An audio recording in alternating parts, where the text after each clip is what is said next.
आज हम डिस्कस करेंगे पंप इंस्टॉलेशन के बारे में और उसके इंस्टॉलेशन में कौन-कौन से फिटिंग्स यूज़ होते हैं, उसका नाम जानेंगे, उसका वर्किंग जानेंगे और उसका डायरेक्शन भी जानेंगे कि किस डायरेक्शन में इंस्टॉल होता है। तो आज का हमारा मेन टॉपिक है पंप इंस्टॉलेशन। चाहे वो कहीं का भी पंप हो, चाहे वो पंप आपका कंडेंसर लाइन का हो, चिल्लर लाइन का हो, चाहे कहीं का भी पंप हो। कहीं भी आप पंप इंस्टॉल कराएंगे हर जगह सेमी फिटिंग यूज होते हैं। तो आइए शुरू करते हैं। ये जो सामने आपको सिस्टमेटिक डायग्राम जो दिख रहा है, ये एचवीएसी पंप कनेक्शन डिटेल्स है, जिसमें जिसमें आपको जिसमें आपको इसमें ये जो डाया दिखा रहा है, ये पाइप का डाया है जो कि 300 mm का है पाइप। ठीक है, ये इसका ये जो है ये इसका सक्शन लाइन है। ठीक है, और ये जो आपको दिख रहा है ये इसका डिस्चार्ज लाइन है, यानी कि इसको हम इनलेट बोल सकते हैं और इसको हम आउटलेट बोल सकते हैं। ठीक है दोस्त, तो ये चीज़ है। अब देखिए, इसमें ये जो लगा हुआ है ये बटरफ्लाई वॉल है, ये भी बटरफ्लाई वॉल है, ये बटरफ्लाई वॉल है, ये आपके इनलेट में लगा हुआ है। और ये जो है ये स्ट्रेनर है। ये क्या है? स्ट्रेनर है। और ये कहाँ लगता है? ये इनलेट में लगता है। और किस डायरेक्शन में लगता है? ये जो स्ट्रेनर के जो ये तीर का जो निशान होता है ना, ऐसे वाला, ये तीर का निशान हमेशा जो होता है इसकी डायरेक्शन होती है वाटर की फ्लो की डायरेक्शन में। ठीक है, वाटर की फ्लो के डायरेक्शन में क्या रहती है? इसकी निशान होती है। यानी कि ये जो हमारा स्ट्रेनर है, स्ट्रेनर है ना ये, और ये इसकी तीर की निशान है।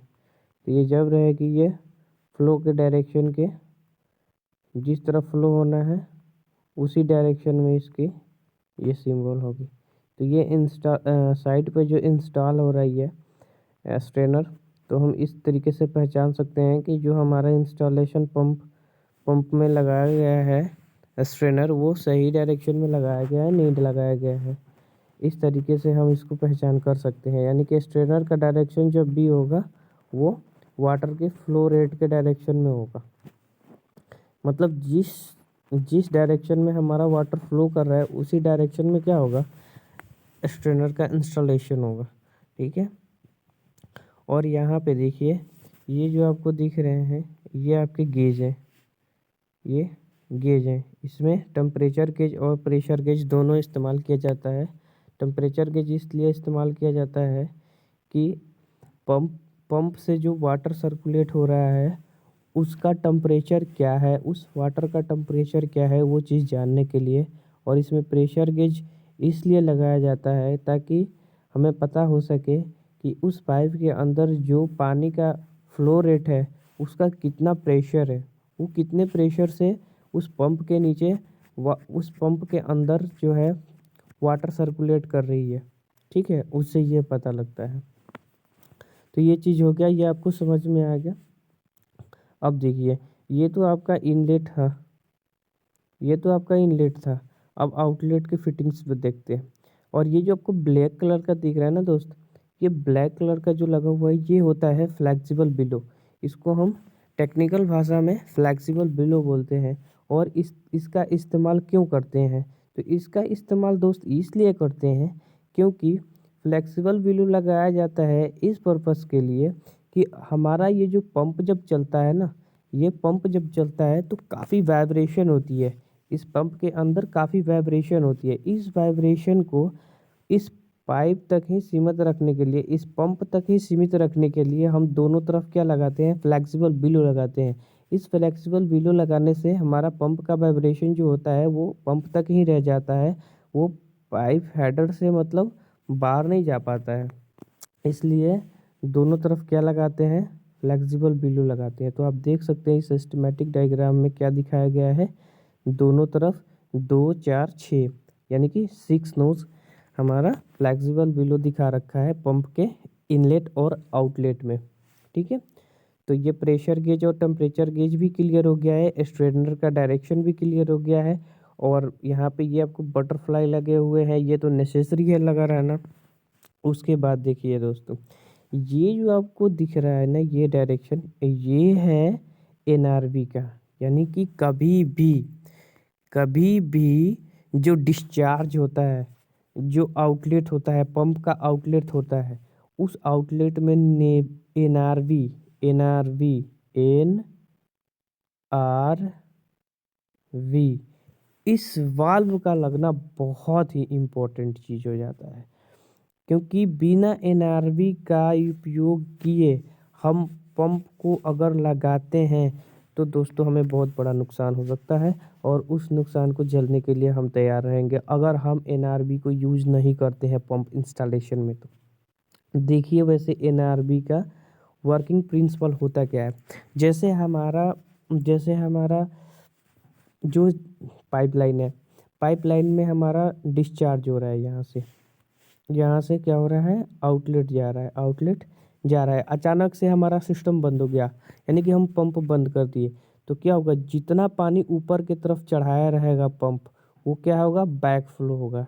ठीक है, जब बैक फ्लो होगा तो वो, अगर हमारा एनआरबी नहीं लगा हुआ है तो बैक फ्लो होगा तो वो डायरेक्ट कहाँ पे आएगा, डायरेक्ट पंप के इम्पेलर पे क्या करेगा, स्ट्राइक करेगा। वाटर जो बैक फ्लो होगा वो पंप के इम्पेलर पे स्ट्राइक करेगा, और जब इम्पेलर पे स्ट्राइक करेगा तो पंप हमारा क्या होगा, बैक बैक स्टार्ट हो जाएगा। बैक स्टार्ट होने का मतलब ये है कि मतलब उल्टा घूमना चालू हो जाएगा।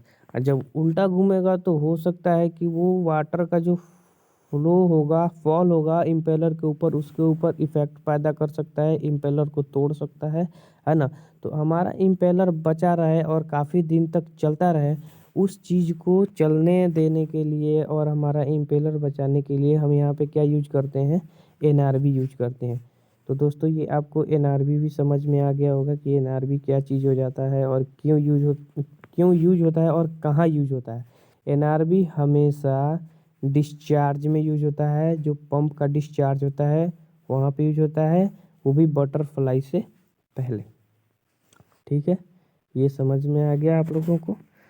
अब हम आपको दिखाते हैं जो आपके इंस्टॉलेशन में, मतलब ये तो सिंगल लाइन डायग्राम था, मैं आपको 2D दिखाता हूँ, है ना। अब 2D में वो जो ये जैसे strainer, butterfly wall, temperature gauge, pressure gauge और ये फ्लेक्सिबल बिलो जो लगते हैं एक्चुअली में दिखते कैसे हैं वो आपको मैं दिखाता हूँ। यहाँ पे देखिए दोस्तों, ये जो दिख रहा है ना हरे कलर में, ये है स्ट्रेनर। ठीक है, ये आपका क्या है, ये स्ट्रेनर है। और ये जो आपको दिख रहा है, ये आप इसको बटरफ्लाई बोल लें या फिर गेट वाल बोल लें, है ना। तो वो चीज़ है, ये आपका फ्लेक्सिबल बिलो है। ठीक है, ये आपका गेट वाल्व है, ये आपका चेक वाल्व है, इसको चेक वाल्व भी बोलते हैं। ठीक है, और यहाँ पे ये आपका फ्लेक्सिबल बिलो है।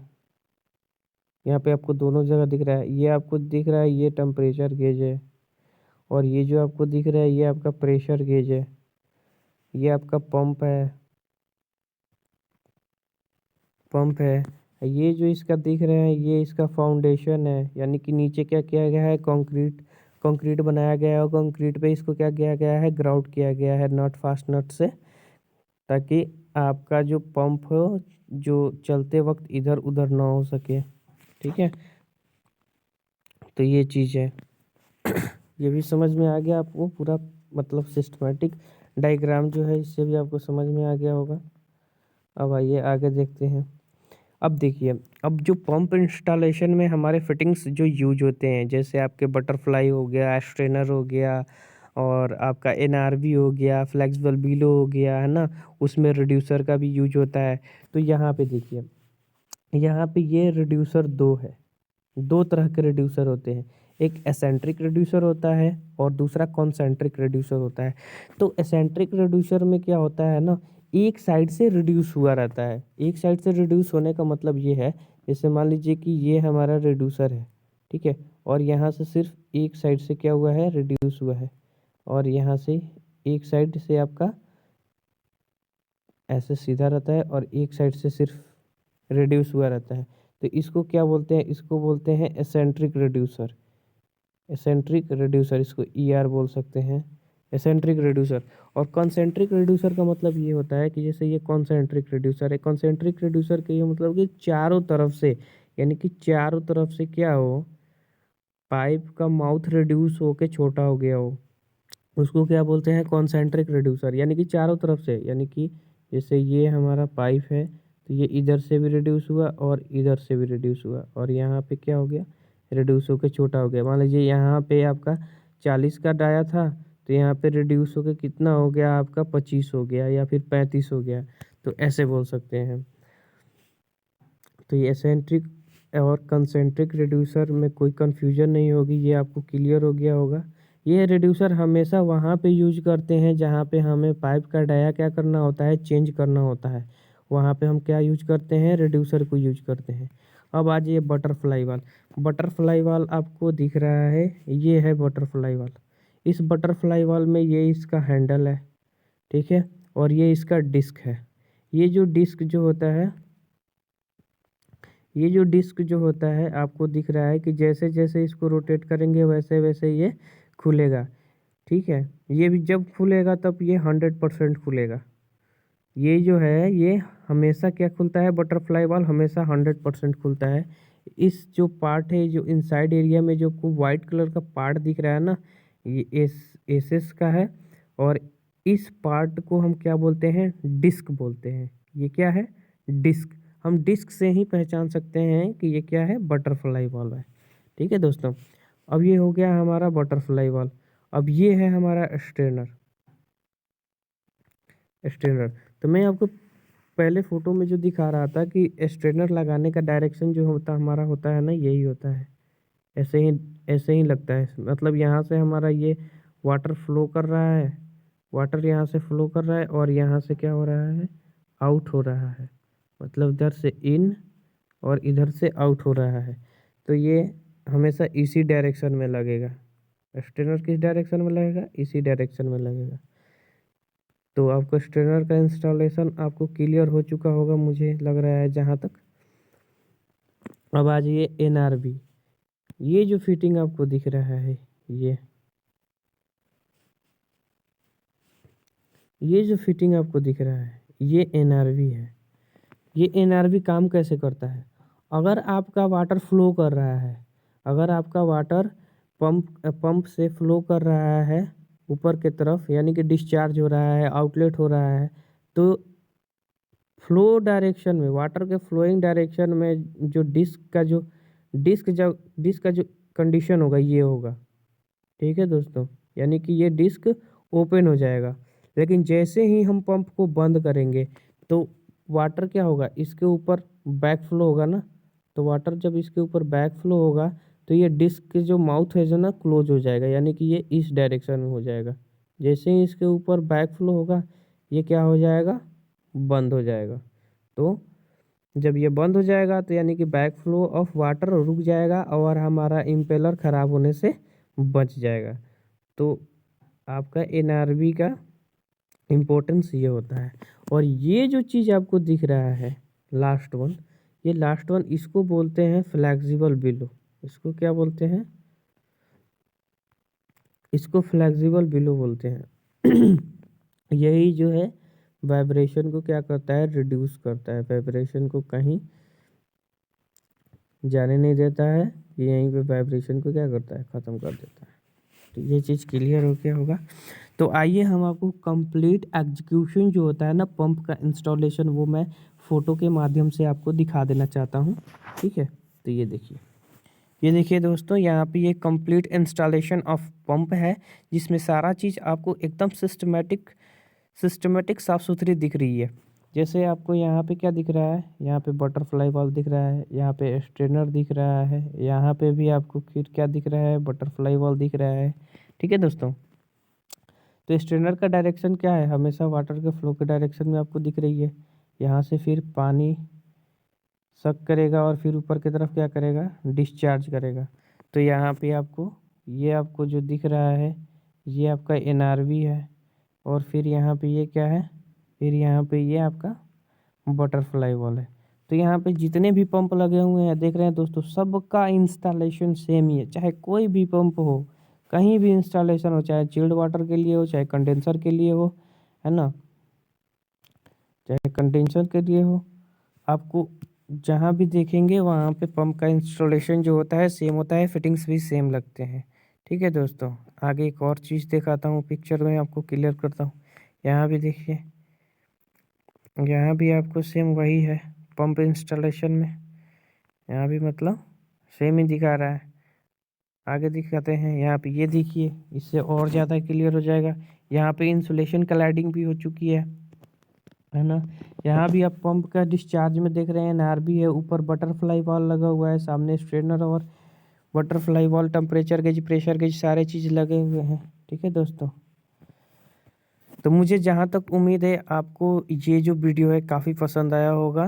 पंप इंस्टॉलेशन के बारे में जो भी क्यूरी होगी, आप कमेंट बॉक्स में आप बता सकते हैं। अगर कोई प्रॉब्लम है, समझने में दिक्कत आ रही है, तो आप कमेंट करें, है ना। आज के लिए बस इतना ही। थैंक यू, धन्यवाद, जय हिंद।